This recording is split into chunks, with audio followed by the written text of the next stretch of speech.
Welcome. The lecture today is about paracentesis. In these lectures, I will talk about definitions of paracentesis, purpose, contraindication, complications, and procedure. Firstly, definition of paracentesis. Paracentesis is defined as removal of ascitic fluid from peritoneal cavity through small surgical incision or puncture made through the abdominal wall under sterile condition. Purpose of paracentesis is divided into diagnostic or therapeutic. Diagnostic purpose include determine the etiology of ascites, if the ascites is related to portal hypertension or other causes. This is detected by serum ascites albumin gradient that calculated by subtracting of the serum albumin in ascitic fluid from concentrations of albumin in the patient serum. If the result is more than 1.1, the ascites related to portal hypertension. If the result less than 1.1, the ascites is related to other causes. Used also as a diagnostic test to diagnose spontaneous bacterial peritonitis or other infections such as abdominal tuberculosis. Spontaneous bacterial peritonitis means condition developed in the patient with cirrhosis and ascites. The etiology is unknown, but it's believed that the translocations of normal flora that live in the intestine is responsible for this condition. Ascites used as a diagnostic test for diagnosing metastatic cancer or to diagnose blood in peritoneal space in trauma. Paracentesis used as therapeutic purpose for the following: to relieve abdominal pressure from ascites, to improve the patient breathing pattern as ascitic fluid make pressures on diaphragm and interferes with the patient during breathing. Contraindications of paracentesis. Contraindications of paracentesis divided into absolute or relative contraindication. Firstly, absolute contraindications mean the patient is never performed paracentesis if he or she has the following: disseminated intravascular coagulopathy and severe thrombocytopenia, and the patient more risky for bleeding if prothrombin time is more than 21 seconds, international normalized ratio more than 1.6, platelet count less than 50,000 per cubic millimeter, or acute abdomen requiring surgery. Relative contraindication include pregnancy, distended urinary bladder, abdominal wall cellulitis, distended bowel, or intra-abdominal adhesion. Equipment used for paracentesis. Paracentesis is invasive procedures, so the equipment used should be sterile. This equipment include antiseptic swab stick, sterile drab, lidocaine, syringe 10 ml and 60 ml, injecting needle, adhesive dressing, introduce a needle 3 ways or stopcock, tubing set with roller clamp, collection bottle vacuum, specimen bottle and laboratory form, and gauze. Procedures include 3 phases: preparatory phase, performance phase, and follow-up phase. Firstly, preparatory phase. In this phase, check the patient coagulation profile to ensure that the procedure is more safe for the patient. Explain the procedure to the patient to reduce his anxiety and gain the patient cooperation. Record the patient vital sign that's used as a database to determine any change during the procedure. Instruct the patient to avoid the insertion of paracentesis needle in the bladder during the insertion. Place the patient in upright position on edges of the bed with feet supported on stool or place in chair. Fowler position should be used for the patient confined to bed. Performance phase. include the following: assist in preparing skin with antiseptic solution, open sterile tray and package of sterile gloves, provide anesthetic solution, have collection bottle and tubing available, assess pulse respiratory status frequently during the procedure, watch for pallor, cyanosis or syncope. Physician administer local anesthesia and introduce needle or trocar. Needle or trocar is connected to tubing and vacuum bottle or syringe. Fluid is slowly drained from peritoneal cavity. Apply dressing when needle is withdrawn. As showed in the picture, this is the position of the patient during the procedures. Follow-up phase. In this phase, assist the patient to return to comfortable position after the procedure. Record the amount and the characteristic of fluid removal, number of specimens sent to laboratory, the patient's condition during treatment, check blood pressure and vital signs every half an hour for 2 hours, every hour for 4 hours, and every 4 hours for 24 hours. Usually, a dressing is sufficient. However, if the trocar wound appears large, the physician may close the incision with suture. Watch for leakage or scrotal edema after paracentesis.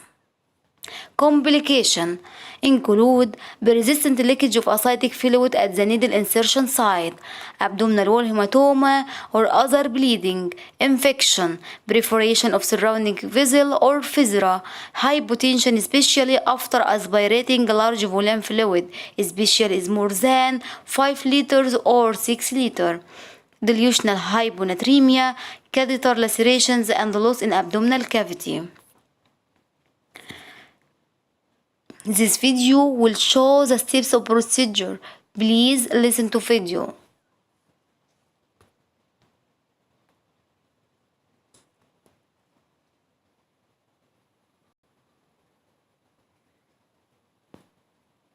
Position the patient supine in the bed, with the head slightly elevated. If a large volume paracentesis is anticipated, start an intravenous line and place the patient on a monitor. Several different anatomic approaches may be utilized for abdominal paracentesis. A point 2 centimeters below the umbilicus may be chosen and offers the advantage of needle entry through the tendinous avascular linea alba. Alternatively, either a right or left lower quadrant approach may be used at a point 4 to 5 centimeters superior and medial to the anterior superior iliac spine. If a right or left lower quadrant approach is used, the needle must enter lateral to the rectus sheath in order to avoid injuring the inferior epigastric arteries. Additionally, you must carefully assess for hepato or splenomegaly prior to the procedure. If available, use bedside ultrasound to confirm that the needle entry site is overlying fluid and is free of intra-abdominal structures. Note that acidic fluid is anechoic and appears black on ultrasound. Note also the skin, the kidney, and the lack of any anatomic impediments to paracentesis at this site. Once a suitable location is identified, mark the entry site with a skin marking pen. Next, put on sterile gloves and begin to prepare the entry site with either chlorhexidine or povidone iodine. Use gradually increasing concentric circles during antiseptic application and apply a sterile fenestrated drape once you are finished. Using a 25 gauge needle, place a wheal of 1% lidocaine in the superficial tissues overlying the entry site. Switch to a 2-inch 22 gauge needle and begin to anesthetize the deeper tissues along the anticipated course of the paracentesis catheter. Alternately, inject anesthetic and pull back on the plunger during needle advancement. Entry into the peritoneal cavity is signaled by aspiration of acidic fluid into the syringe. Inject additional anesthesia at this time to numb the highly sensitive parietal peritoneum.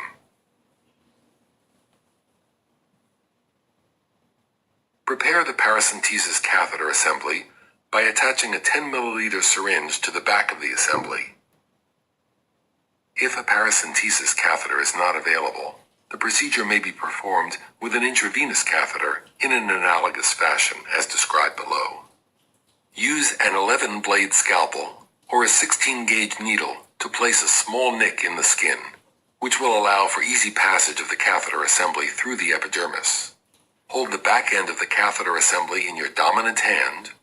Rest the dorsal surface of your non-dominant hand on the patient's skin, and use the thumb and index finger of this hand to steady the shaft of the needle.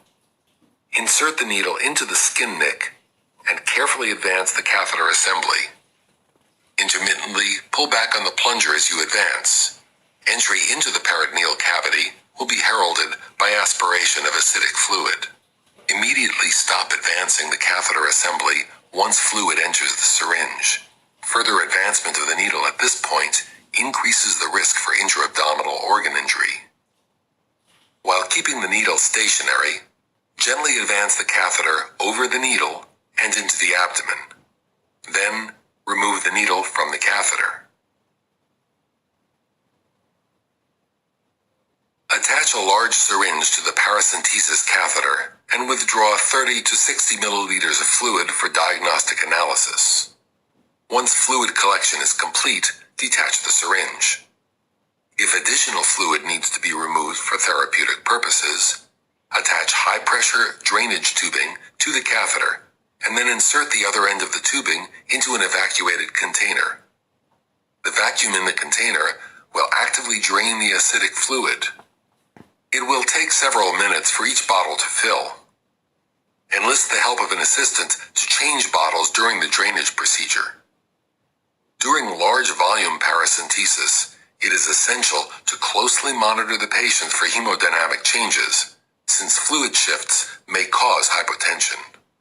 The patient depicted in this video had refractory ascites due to cryptogenic cirrhosis and required palliative drainage of over 11 liters of fluid.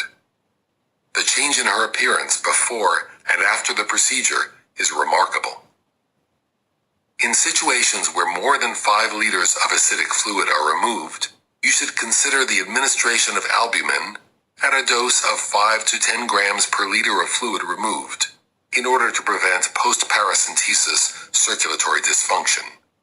The use of albumin is somewhat controversial and is not recommended by all authorities. For further discussion of this issue, please refer to the written portion of this chapter. Once fluid collection is complete, withdraw the catheter from the abdomen, remove the sterile drape, and wash away the cleansing agent from the skin. Finally, place a sterile occlusive dressing over the puncture site. Acidic fluid should be promptly transferred to appropriate collection tubes and submitted to the laboratory for analysis. In general, a tube without additives is submitted for albumin and protein analysis, and an EDTA tube is submitted for cell count and differential. Aerobic and anaerobic culture bottles should be inoculated at the bedside if infectious etiologies are of concern. Additional tests may be required depending on the clinical scenario, and these are discussed in further detail in the written portion of this chapter. The first step in acidic fluid analysis is determining whether the ascites is due to portal hypertension or another cause by calculating the serum ascites albumin gradient. This is done by subtracting the ascites albumin concentration from the serum concentration. Gradient values greater than 1.1 gram per deciliter indicate that the ascites is due to portal hypertension. Values lower than 1.1 indicate that the ascites is from other causes. To rule out spontaneous bacterial peritonitis, calculate the acidic fluid polymorphonuclear count by multiplying the total white cell count by the percentage of polys in the differential. Values greater than 250 cells per cubic millimeter are indicative of SBP. For additional discussion of acidic fluid analysis, please refer to the written portion of this chapter.